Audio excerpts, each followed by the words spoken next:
God looked upon the earth, and behold, it was corrupt, for all flesh had corrupted his way upon the earth.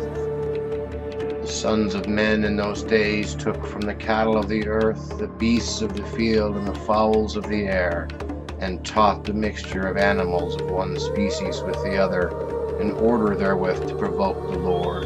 And God saw the whole earth, and it was corrupt, for all flesh had corrupted its ways upon the earth, all men and all animals. 200 donkeys, 200 asses, 200 rams of the flock, 200 goats, 200 beasts of the field, from every animal, from every bird, for miscegenation.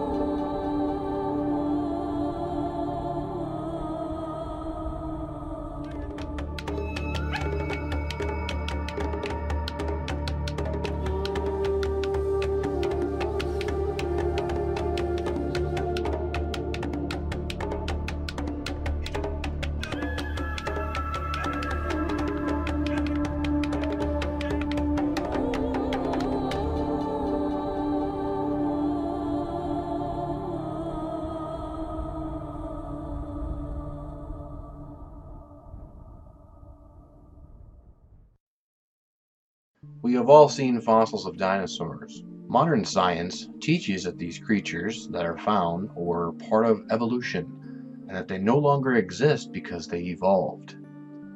Well, we know that evolution is a deception, and is easily proven to be an error.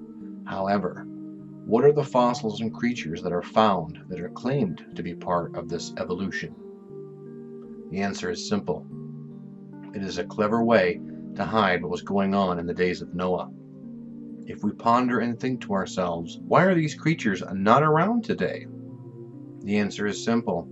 God wiped them out because they were corrupt flesh of mixed species one with another. We see these creatures mentioned throughout the Bible, and the orders were always the same: total eradication. How clever of modern science to use these creatures as a way to prove that evolution explains these species' supposed transitions, when in fact, when we look at a lot of these fossils and creatures that are found, we see some interesting features. Most of these mixed species seem to only have one goal: to kill, eat, and destroy. Most of these creatures that are found are very terrifying looking, and I can only imagine what it would be like to see one of these things living. This also fits the narrative given to us in Genesis that violence had consumed the world. Just imagine these creatures roaming around, killing, eating, and destroying everything in their paths.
High atop the Andes Mountains, the Rockies of South America, there is an arid region in Peru that is both unusual and unnatural. Seen from the air, this region can easily be mistaken for an abandoned airport. Someone had carefully cleared and carved a series of laser straight lines that span many kilometers. Most of these lines are just wide enough to be called a path, Other areas form huge rectangles and trapezoids, hundreds of meters in width and length. Indeed, it looks as if the area was made to accommodate a fleet of DC-747s, but these runways are thousands of years old. Because the land is at a high altitude and gets little rain, scientists have often wondered how anyone could maintain a sustainable living in this harsh environment, let alone perform the work required to create these amazing structures. This is just one of the many mysteries to be found in the region. On neighboring mountain tops, the intact remains of walls and buildings can be seen. This architecture is all made from massive stones, some weighing as much as a locomotive, each meticulously carved and transported to the high peaks from a quarry some 5 miles away. The precision of each stone's final finish is so exact that there was no need for mortar or cement. These stones are joined so tightly that not even a pin can be inserted between them. When the Spanish came to Peru and discovered this construction, they asked the native people if they had made these huge monuments. But the natives of Peru had only legends of the ancients that came and went, long before they established their villages. Their identity is still a mystery, but no longer a mystery to those that understand what is very clear in Genesis 6. In this area, rain is infrequent. In the mid-1960s, it rained a lot. The dry washes quickly filled to capacity, and the normally calm rivers were scoured by the torrential flood. In a small town near the Nazca lines, the narrow Ica River was eroded away along the banks, revealing several hundred carved stones that had been buried in the subterranean chambers. As the water receded, the carved stones were left on the Ica's riverbanks. As the locals began to collect these stones, a particular image of fish caught the eye of Dr. Javier Cabrera, the town's physician. Dr. Cabrera recognized the outlined image as that of an extinct species of fish. His curiosity piqued. He sought more of these stones. Gradually, the villagers knew that he was interested in these strange objects, so they gave him what is now his collection, something Carrera calls his library of stone enigmas. The stones came in all sizes. There are small ones that can easily fit in the palm of your hand, and there are rocks as large as a dog. All of the stones have images that have been carved with continuous lines etched into the rock surface. The etching reveals a lighter color than the original dark varnish of age, yet the etched groves also bear traces of this varnish, indicating that the carving was done in very ancient times. One could easily attribute these stones to any pre-Columbian civilization, were it not for the uncanny and unmistakable pictures of dinosaurs, humans flying on pterodactyls, and vivid scenes of what appears to be human heart transplants and continental world maps. Sofia Melowitska is a geomorphologist who was commissioned to investigate the rocks, summarize their content, and comment on their authenticity. After studying a collection of the Ica stones, Dr. Melowitska said that she was in a state of intellectual shock. The art that surrounds the entire rock face shows evidence of an advanced civilization that knew about surgery, the history of man's past, but how? Melowitska is one of the scientists now trying to direct the attention of professional research towards this mystery, but her battle is a tough one. Unlike clay figurines that have organic material, like straw, in their composition, there are no organic materials in plain old rock that will tell anything of its age. Traditional radiocarbon dating techniques rely upon organic material that was once alive to determine age. The surface of these rocks, however, has a varnish. It is the result of bacteria and minute organisms which have adhered to the surface. A good black varnish, or patina, will take thousands of years to discolor and coat each stone. Etching these rocks would have removed the existing varnish, revealing the bare rocks. Since these rocks have developed additional varnish in the grooves, it seems likely that these were hand-carved in very ancient times. It's very clear in the depictions of these stones that we see very violent imagery. We also see certain individuals riding these dinosaurs, which could possibly be giants, using these creatures to kill and destroy others, including killing and eating of other men. It is of my personal opinion that I firmly believe these stones are very strong depictions of what was going on in the days of Noah.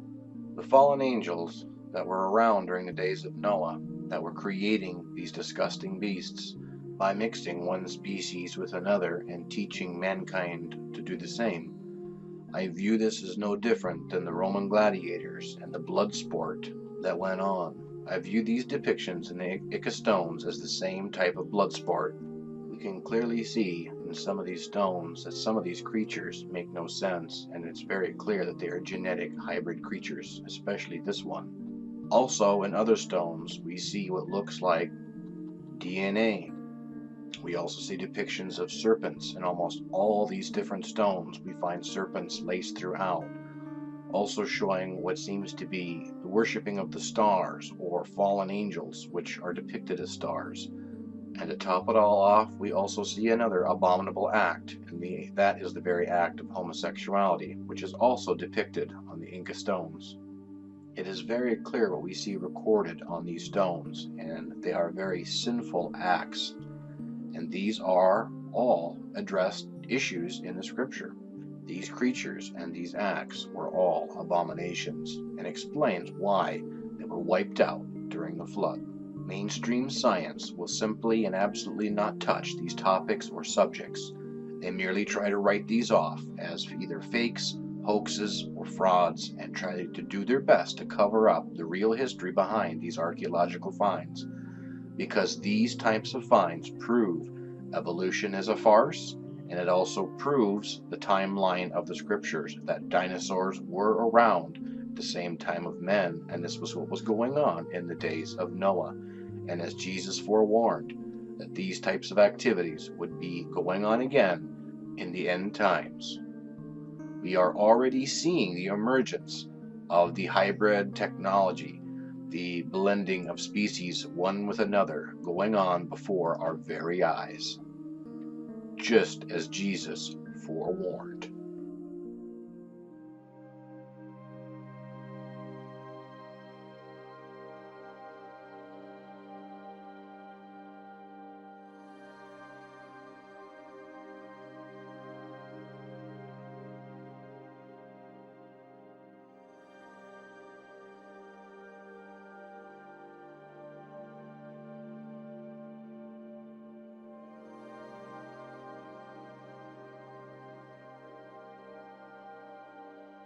In addition to the Ica stones, it appears that artists living in the ancient civilization in what we now call Mexico found yet another way of leaving a long-lasting record of their story. They made clay figurines, thousands of them. After World War II, an amateur archaeologist, Mr. Julesrud, uncovered clay figurines along a trench at the base of Bull Mountain in his native Mexico. After talking to local farmers, Julesrud learned that the figurines like these were frequently being uncovered when farmers dug ditches and trenches in the area. They usually turned up in groups of between 20 to 40 pieces and were usually found in a particular piece of land at the base of the mountain. Julesrud began excavating the area and eventually had a collection of over 30,000 figurines. The figurines, all made of a particular type of clay found in the area, appear to show artworks of two distinct cultures and time periods. One type with human figures with large eyes and lips, which depict a style of art known to be linked to a culture that lived in the area thousands of years before Columbus.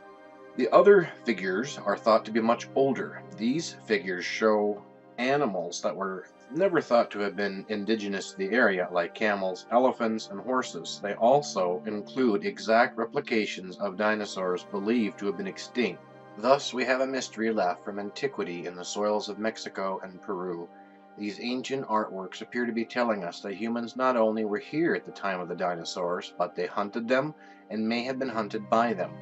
They also knew of other animals from other parts of the world that they should not have known about. And, like the Ica stones, the clay figures show detailed images of Stegosaurus, Tyrannosaurus rex, and pterodactyls, both alone and in various interactions with human figures. In 1954, Julesrud actually convinced a team of archaeologists to visit the site where the clay figurines were found. They made some excavations and uncovered a collection of new figurines. Appeared excited by their find and stated that they thought the work was authentic, But 3 weeks after they had returned to the university, the report concluded that they could not be real because of the impossible representations of both humans and extinct dinosaurs living together. Thus, the existence of the Jules Ritt figurines were disregarded by the established scientific community because they did not fit the mold for approved human history.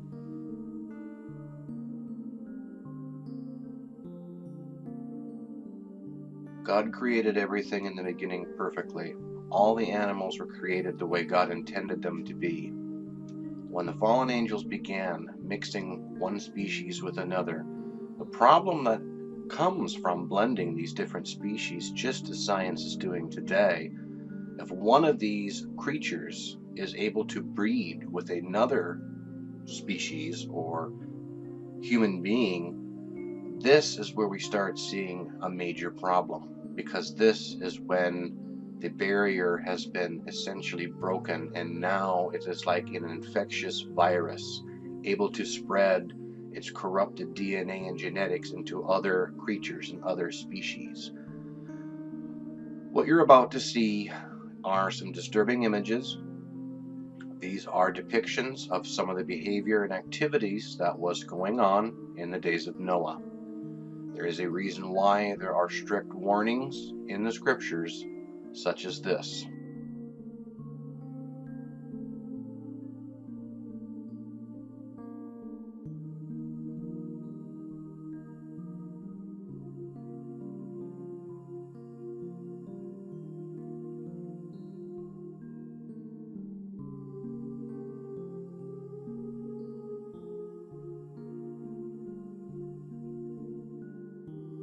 These are some of the other carvings that were found in this collection, and what we see here is what appears to be human beings having intercourse with beasts, and it's very obvious that these are hybrid creatures that are being depicted in these images. We can have a better understanding now of these hybrid creatures and these chimeras. We can also get an understanding of what is mentioned in the scripture considering the lion-like men of Moab, how these corrupted genetics that were going on back in the days of Noah were essentially making bastards, these horrible monsters, these corrupt beings. This is one of the reasons why God destroyed everything in the flood. Just imagine a world of these bizarre, strange, disgusting beings that were full of hatred and violence.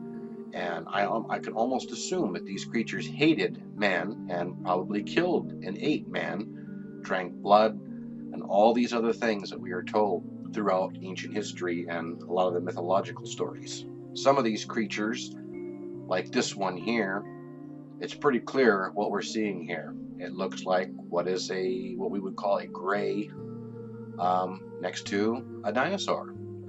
Could be his pet. We have another image here that we saw earlier, this one here, of what appears to be some kind of an entity hugging a dinosaur, almost again like a pet. We also see images like this one, where it looks like this is a other strange looking creature having some type of intercourse with one of these dinosaurs. We see this same type of activity depicted in ancient Egypt, as we see in this picture here, showing the serpent with an erect phallus. We also see it in the Aborigine cave paintings, which is clearly a lizard-like creature about to have intercourse with what looks like a gazelle or a deer of some kind. We also have this being shown in other cave paintings. This creature here is clearly a hybrid creature. It is not a human being. This was the reality of the Genesis 6 serpent seed. This was the corruption of DNA and genetics of God's original creation to pollute what God had created. This angered God. This was also being done to corrupt man, animal, everything, to try to prevent the prophecy of the coming of Jesus Christ. This is why the Bible is very clear that the angels that committed these awful acts and taught men these sinful sciences were bound in chains in darkness. And this is why when Jesus died on the cross, he descended into the bowels of the earth and declared his victory to these fallen angels. I know there are many false teachers out there teaching the incorrect serpent seed doctrine that had occurred in the Garden of Eden, which is completely unbiblical. There is absolutely zero biblical evidence for this, unless you start going to corrupted texts such as the Targums and other unbiblical texts. We need to focus on what we have the evidence for, such as what I have been showing you in this video.